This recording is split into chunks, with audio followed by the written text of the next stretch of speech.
Bloom News Brief.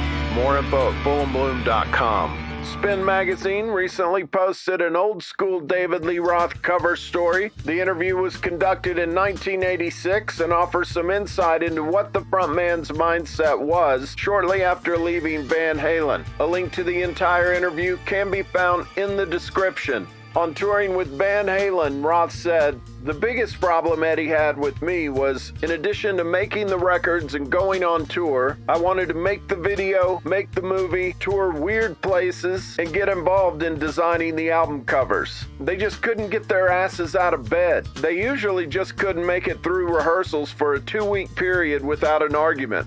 A year for an album? That's ridiculous. Want to go on the road? Sure, for how long? They don't want to do these 4 or 5 month tours. So what are we going to do? Play the stadiums, the big places. That way we only have to play the 2 hot months of the summer. I joke and say you can't hear my jokes in a place like that. Fact of the matter is, you can't hear anything in a place like that. From 20 feet you can't hear. From 80 yards you can't see a thing. Maybe other artists can communicate to 50,000 people. Maybe it's Springsteen, but it sure ain't me. I think it's a ripoff to play stadiums. Can't hear, can't see. I got no control over the show. Rock and roll is probably the best form of entertainment. That's why it's lasted so long. I want to do it. Why would they want to do it? Money. I have money. I want to play, tour, go everywhere. Last time I was in Japan was 1979. Why can't we go to Japan? Because we don't make enough money. It's not we don't make money, it's we don't make enough.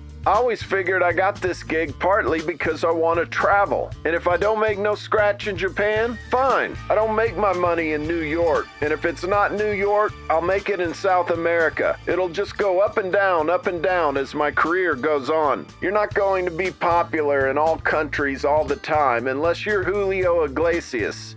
On Sammy Hagar, Eddie's new singer has zoomed up out of oblivion and suddenly he's got the microphone. Here's a guy who's bad-mouthing me, and I never even shook his hand. Never met this guy in my life. There was an incident, though, when I was recording the EP and I was in the studio with Ted Templeman, and Ted was doing Sammy Hagar at the same time. And the telephone call comes, and it's the singer, and he's frantic. He just got his first big shot with some song, and he's got the video, and evidently he says the word ass. Standards and practices are all over him. They're not going to play his video. There goes the last 10% of the career down the toilet. He asks, "What am I gonna do?" Ted turns to me and says, "You're into video. What should he do?" I get on the phone and ask him, "What's happening on the screen? What's the transition before it?" So he tells me the transition. Well, that's cool. If the guy's slamming the door when that word pops up, just pop in the sound of the door. You can go down to editing. They probably have 20 different doors for you. They're in the yellow pages. And that's exactly what happened. The next thing I know, this guy's all over the press with mindless word drool, and they're bad-mouthing me and talking about how they suffered and struggled through the last 12 years, put up with my shit, struggled to survive a continuing onslaught of platinum records and Lamborghinis, forced to live a lie. A link to the entire interview can be found in the description. More news at fullandbloom.com.